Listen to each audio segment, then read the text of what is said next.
What up? It's Grandpa coming at you with another video. Like, subscribe, share, comment. Keep me going.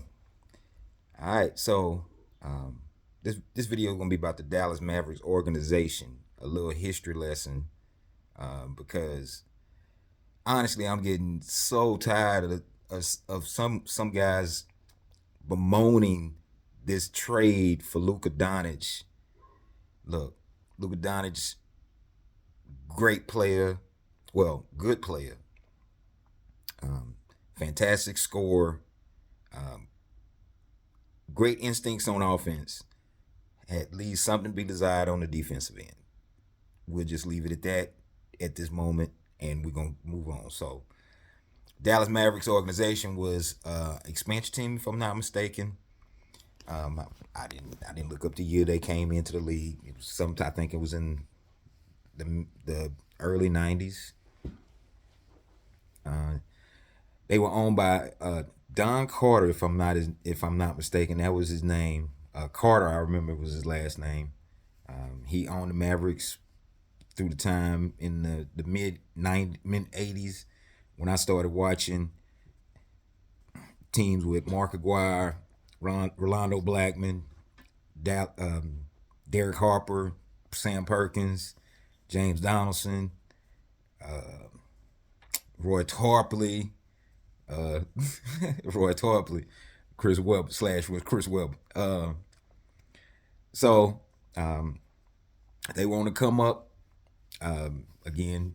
When I started watching basketball in '87, they want to come up. Took the Lakers to a couple of conference finals. Couldn't quite get over the hump. They end up scrapping the team with Mark Aguirre. Not scrapping it, but they adjusted a little bit. They traded Mark Aguirre to Detroit.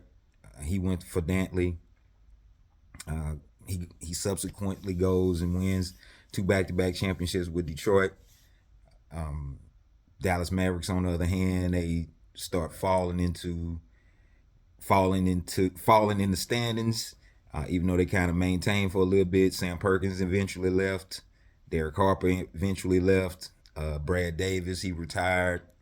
Roy Tarpley, drug situations got him out of there. So then they were floundering for a few years.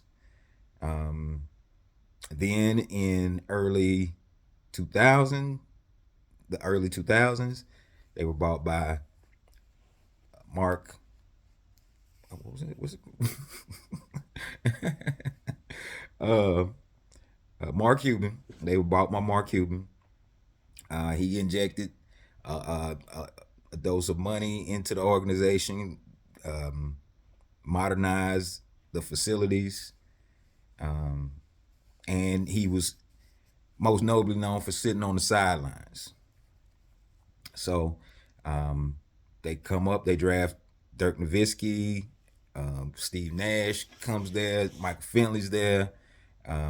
They find a chemistry that works. Don Nelson was coaching along with his son. His son Donnie was on the team with him.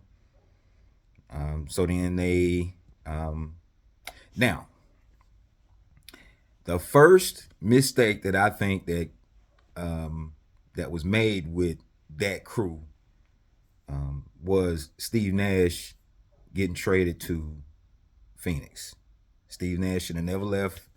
That was Dirk Nowitzki's boy. Nowitzki, I think, might have been a little hot about it,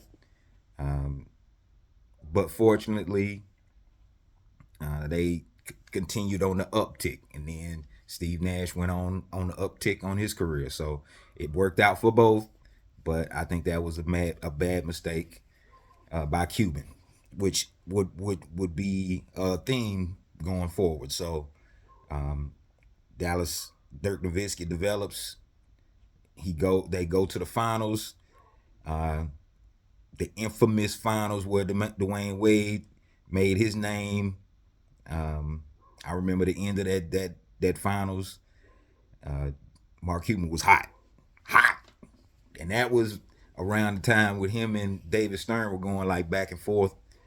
So it was an interesting time. So that was 2006 or five. I want to say, because it's that was Shaq's last championship. So um, keep going, change coaches again. Um, Avery Johnson comes aboard, coaches into one of the best records of their of all time for the Dallas Mavericks. They get dropped off by the Golden State We Believe team. Nowitzki was the MVP that year.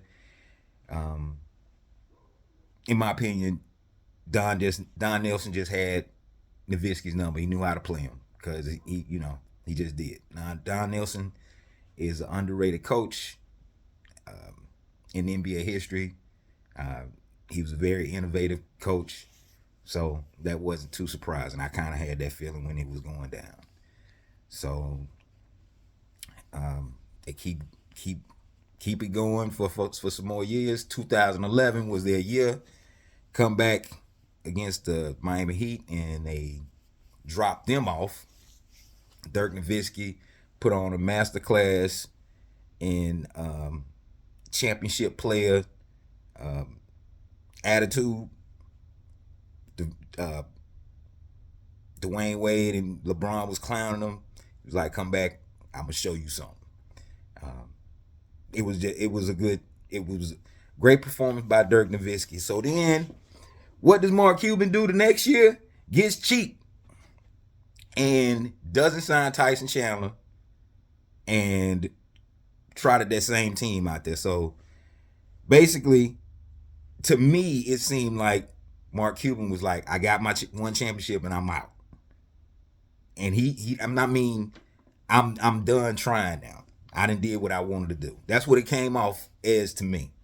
So that goes down. The verse Dirk Nowitzki wastes major years still playing for the organization with the loyalty card, which I applaud. But at the same time, Mark Cuban, in my opinion, did a big disservice to Dirk Nowitzki in most of the years that he played, because either he was boneheaded, as the Steve Nash situation shows, or he got cheap, as the following year the championship shows.